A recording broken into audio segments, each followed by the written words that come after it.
Hello friends. आज मैं आपके साथ शेयर करूंगा इंडियन प्रेस के इवोल्यूशन की हिस्ट्री। इंडिया में सबसे पहली बार प्रिंटिंग प्रेस पोर्चुगल से आई थी।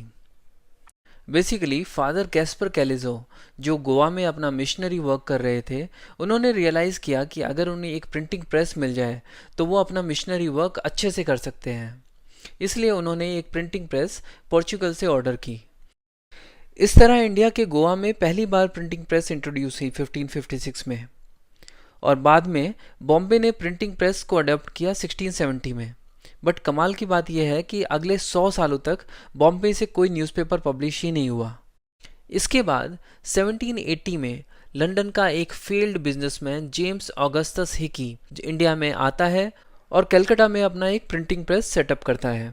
ऐसे पब्लिश हुआ इंडिया का पहला newspaper, Bengal gazette. Bengal gazette एक इंग्लिश न्यूज़पेपर था। जेम्स ऑगस्टस हिकी अपने इस न्यूज़पेपर के थ्रू ईस्ट इंडिया कंपनी की करप्शन और मेल फंक्शन को एक्सपोज करने में लगे हुए थे। वॉरेन हेस्टिंग्स को ये बात बिल्कुल पसंद नहीं आई और विद इन 2 ईयर्स ये न्यूज़पेपर बंद हो गया। इसके बाद 1784 से 1789 के बीच कुछ और इंग्लिश न्यूज़पेपर पब्लिश हुए, जैसे कि कलकत्ता गैजेट, बंगाल जर्नल और बॉम्बे हेराल्ड। बॉम्बे हेराल्ड वो पहला न्यूज़पेपर था जो बॉम्बे से पब्लिश हुआ 1789 में। तो न्यूज़पेपर का नाम बाद में चेंज होकर बॉम्बे गैजेट कर दिया गया था। लेकिन सोचने वाली बात यह है कि 1670 में ये टेक्नोलॉजी होने के बावजूद इस न्यूज़पेपर को आने के लिए 1789 तक का वेट करना पड़ा। इसके बाद 1799 में आया सेंसरशिप ऑफ प्रेस एक्ट। हुआ क्या था कि उन दिनों फ्रेंच इन्वेजन इंडिया में पेनिट्रेट कर रहा था। तो लॉर्ड वेलेस्ली ने सोचा कि फ्रेंच पब्लिकेशंस भारतीय लोगों को ब्रिटिशर्स के खिलाफ भड़का सकते हैं। तो इसलिए उसने पब्लिकेशंस पर एक सेंसरशिप लगाने के लिए सेंसरशिप ऑफ प्रेस एक्ट का इस्तेमाल किया। तो इस प्रेस एक्ट के हिसाब से पब्लिशर्स गवर्नमेंट के खिलाफ कुछ भी पब्लिश नहीं कर सकते थे। पब्लिशर को एक कॉपी सेंसर बोर्ड को देनी होगी कुछ भी पब्लिश करने से पहले। साथ में हर कॉपी पर पब्लिशर, ऑथर और बाकी सारी डिटेल्स होना बहुत ज़्यादा ज़रूरी था। लेकिन 1818 में लॉर्ड हेस्टिंग्स ने इस एक्ट को अबॉलिश कर दिया और उसी साल इंडिया को अपना पहला वर्नेकुलर यानी कि इंडियन लैंग्वेज न्यूज़पेपर मिला, समाचार दर्पण, जो कि बंगाली भाषा में पब्लिश हुआ था। 1822 में पब्लिश हुआ बॉम्बे समाचार, जिसका नाम बाद में चेंज होकर मुंबई समाचार हो गया, और ये इंडिया का ओल्डेस्ट न्यूज़पेपर है जो अभी तक पब्लिश होता है। इसी साल 1822 में राजा राम मोहन रॉय ने शुरू किया संवाद कौमुदी। इस अखबार के थ्रू सती प्रथा के अगेंस्ट वो कैंपेन कर रहे थे। अब इसके जस्ट एक साल के बाद जॉन एडम एक कानून लेकर आए, लाइसेंसिंग रेगुलेशन एक्ट। अब हर न्यूज़पेपर को लाइसेंस लेना बहुत ज़्यादा ज़रूरी है, अदरवाइज़ विदाउट लाइसेंस आप न्यूज़पेपर चला ही नहीं सकते हो। अगर पब्लिकेशन के पास लाइसेंस नहीं है तो उसको अखबार छापने की कोई इजाज़त नहीं थी, और बहुत सारे न्यूज़पेपर इस एक्ट से बैडली इम्पैक्ट हुए और बाद में बंद भी हो गए। इसके 3 साल के बाद 1826 में इंडिया का पहला हिंदी न्यूज़पेपर उद्दंड मार्तंड पब्लिश हुआ कलकत्ता से। तभी से ये दिन हर साल 30 मई को हिंदी पत्रकारिता दिवस के रूप में मनाया जाता है। 1835 में चार्ल्स मेटकाल्फ ने लाइसेंसिंग रेगुलेशन एक्ट को एबोलिश कर दिया। मेटकाल्फ के लिबरल पॉलिसी की वजह से उसे लिबरेटर ऑफ प्रेस भी कहा जाता है, बट ईस्ट इंडिया कंपनी के डायरेक्टर्स को ये बात बिल्कुल पसंद नहीं आई और एक ही साल में मेटकाल्फ को रिज़ाइन करना पड़ गया। फिर 1868 में अमृत बाजार पत्रिका पब्लिश हुई और भाषा थी बंगाली। अब हो क्या गया कि 1878 तक इंडियन लैंग्वेज में छपने वाले अखबारों की एक भीड़ सी आ गई। बंगाली में, पंजाबी में, गुजराती में, हर लैंग्वेज में ब्रिटिश गवर्नमेंट की पॉलिसीज़ का क्रिटिसिज्म छपने लग गया। आम लोगों तक बातें आसानी से पहुंच रही थी और इससे ब्रिटिश गवर्नमेंट को काफ़ी परेशानी होने लग गई।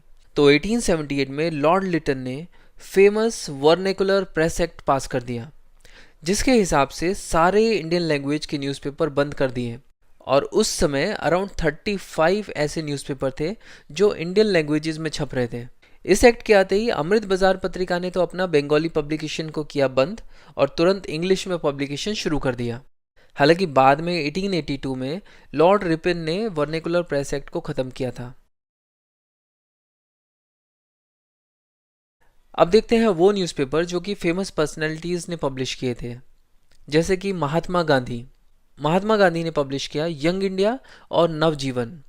ये पब्लिश हुए थे 1919 में, और उसके बाद हरिजन पब्लिश हुआ 1933 में। बी आर अम्बेडकर ने पब्लिश किया था मूक नायक। स्वामी विवेकानंद ने पब्लिश किया था प्रबुद्ध भारत। मौलाना अबुल कलाम आज़ाद ने पब्लिश किया था अल हिलाल। बाल गंगाधर तिलक ने पब्लिश किया था केसरी और मराठा, दोनों मराठी न्यूज़पेपर थे। मोतीलाल नेहरू ने पब्लिश किया था इंडिपेंडेंट। जवाहरलाल नेहरू ने पब्लिश किया था नेशनल हेराल्ड 1938 में। दादा भाई नेहरूजी ने पब्लिश किया था रस्त गफ्तार। रस्त गफ्तार का मतलब होता है ट्रुथ टेलर। ये एक गुजराती न्यूज़पेपर था जो कि 15 दिन में एक बार आता था। और ये रस्त गफ्तार जो है, ये है तो गुजराती न्यूज़पेपर, बट ये नाम जो है ये पर्शियन नेम है, और ये पहला गुजराती न्यूज़पेपर था। जीडी बिरला ने पब्लिश किया था द हिंदुस्तान टाइम्स। मदन मोहन मालवीय ने पब्लिश किया था हिंदुस्तान। अब देखते हैं न्यूज़पेपर एरिया वाइज। बॉम्बे से पब्लिश होने वाले न्यूज़पेपर के नाम थे केसरी और रस गफ्तार। पंजाब से पब्लिश हो रहा था ट्रिब्यून। मद्रास से पब्लिश हो रहा था केरला पत्रिका, स्वदेश मित्रन और हिंदू। बंगाल से पब्लिश हो रहा था इंडियन मिरर, संवाद कौमुदी, अमृता बाजार पत्रिका, उद्दंड मार्तंड। हेलो फ्रेंड्स, आज की वीडियो में हम लोग पॉलीगर रिवोल्ट्स के बारे में जानेंगे जो 1795 से 1805 के बीच हुआ। बट रिवोल्ट क्यों हुआ, कैसे हुआ, ये जानने से पहले हमें ये जानना होगा कि पॉलीगर्स थे कौन। तो शुरुआत करते हैं बैकग्राउंड से। विजयनगर एम्पायर 1336 में इस्टेब्लिश हुआ। धीरे धीरे ये पूरे साउथ इंडिया में फैल गया। इस एम्पायर के one of the greatest ruler थे श्री कृष्ण देव राय, जिन्होंने 1502 से 1529 तक रूल किया। इन्होंने अपने एडमिनिस्ट्रेशन को एफिशिएंट बनाने के लिए विजयनगर एम्पायर को 3 पार्ट्स में डिवाइड किया। पहले पार्ट में मदुरई को सेंटर बनाया, दूसरे में तंजावुर को और तीसरे में जिंजी को।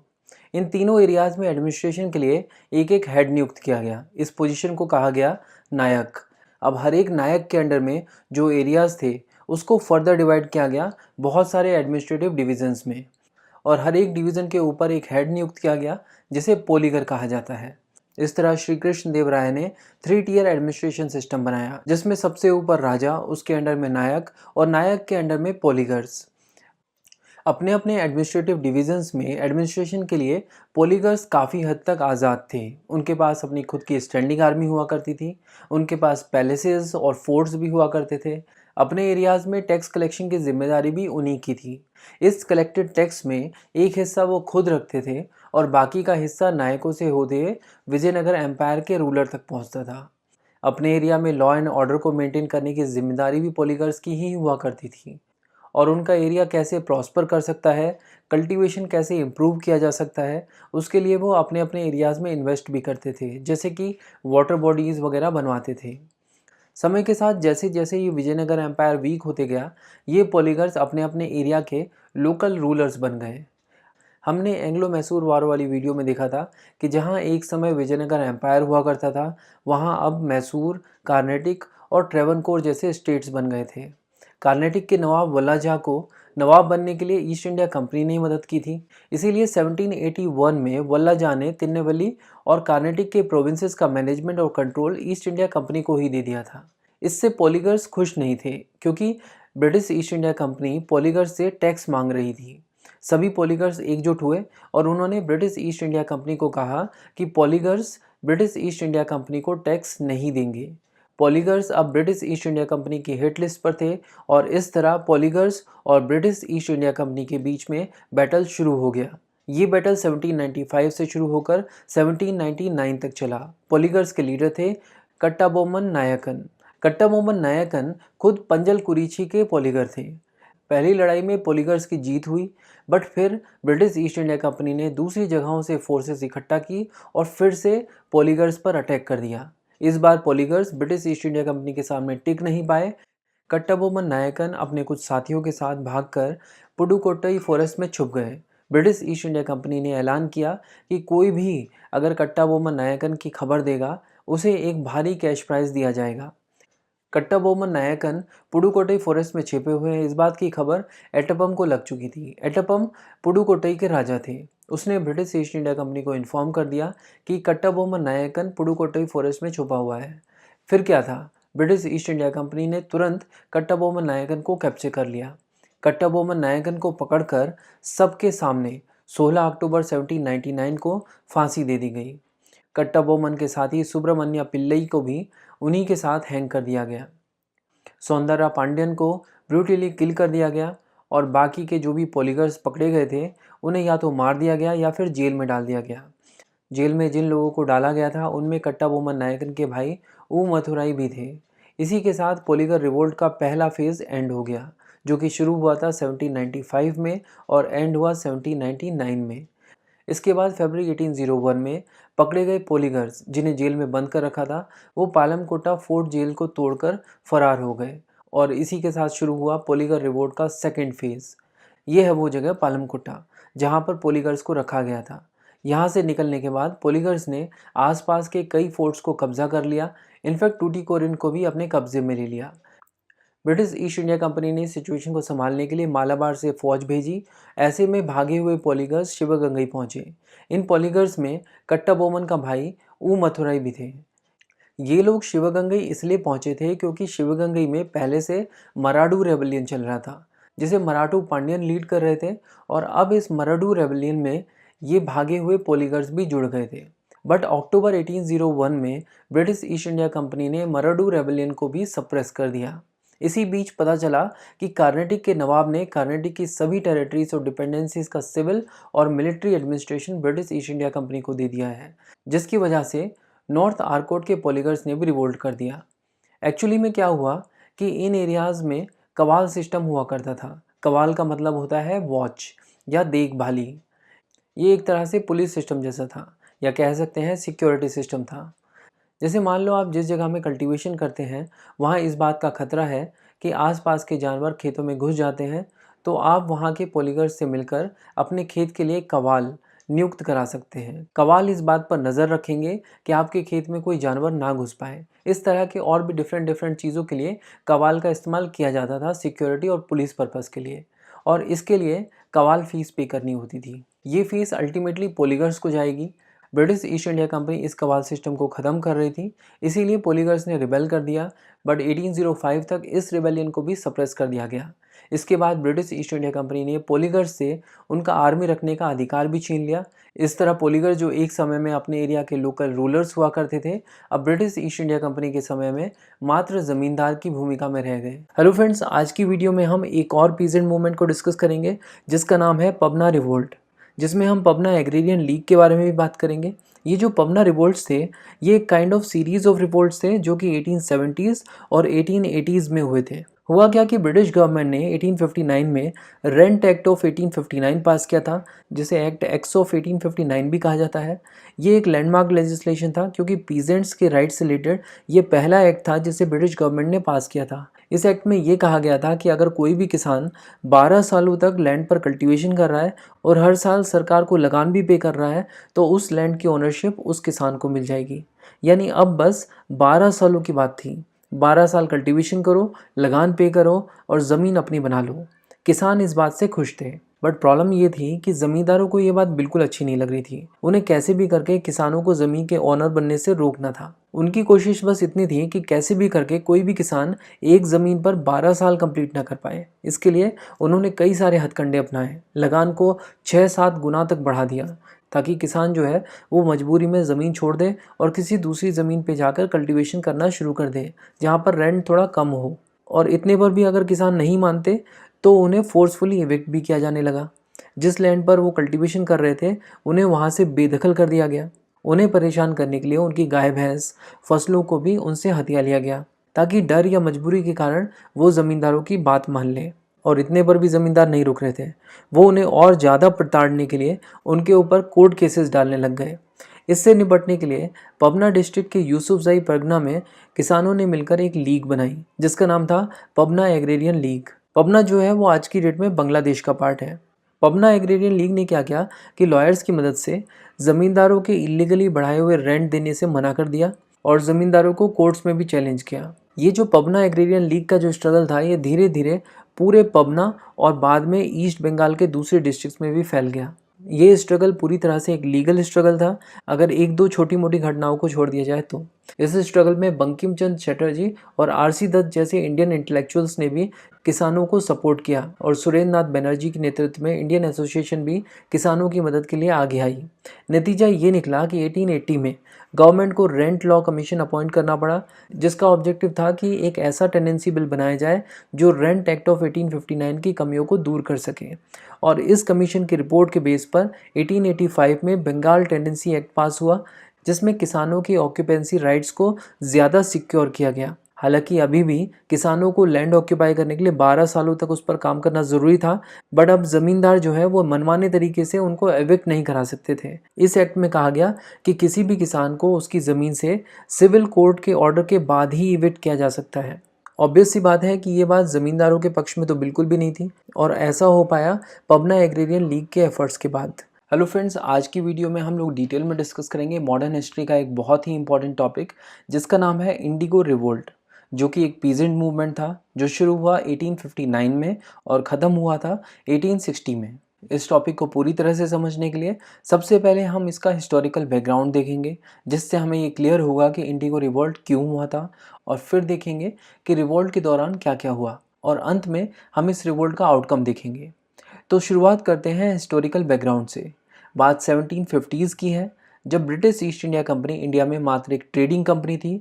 उस समय ब्रिटिश ईस्ट इंडिया कंपनी ने पहली बार इंडिया में इंडिगो प्लांटेशन की शुरुआत की थी। ये शुरुआत बंगाल से हुई थी। ये इंडिगो जो है ये बेसिकली डाई बनाने के काम में आती है, और ये और कुछ नहीं, बेसिकली नील है, जिसे कपड़े रंगने के लिए नेचुरल डाई की तरह इस्तेमाल किया जाता था। British east India company Indian farmers से इंडिगो प्लांटेशन करवाती थी और उसे ले जाकर चाइना, यूके और यूरोप की मार्केट्स में अच्छे दामों पर बेचा करती थी। हालांकि इंडियन फार्मर्स इंडिगो कल्टीवेशन का अपोज कर रहे थे। प्रॉब्लम ये थी कि इंडिगो प्लांटेशन के लिए बाकी क्रॉप्स की अपेक्षा में ज़्यादा पानी लगता था, और इसके अलावा ज़मीन की उपजाऊ क्षमता भी कम होती थी, यानी सॉइल जो है वो इनफर्टाइल हो जाती थी।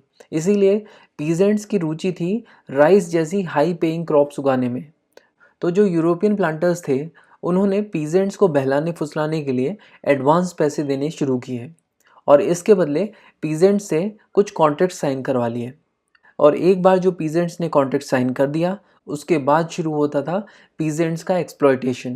प्लांटर्स को किसी भी हाल में इंडिगो चाहिए था, और अगर पीजेंट्स आनाकानी करते थे तो प्लांटर्स कई तरह के हथकंडे अपनाते थे। उनके बच्चों को किडनैप कर लेते थे, घर के किसी सदस्य को उठवा लेते थे, उन्हें मारते पीटते थे। इस तरह की बहुत सारी चीज़ें हो रही थी, और पीजेंट्स बेचारे कब तक सहते। 1859 में उनका गुस्सा फूट पड़ा, और बंगाल के नदिया डिस्ट्रिक्ट में दिगंबर बिस्वास और विष्णु बिस्वास के नेतृत्व में पीजेंट्स ने इंडिगो उगाने से पूरी तरह से मना कर दिया, और इस तरह इंडिगो रिवॉल्ट की शुरुआत हो गई।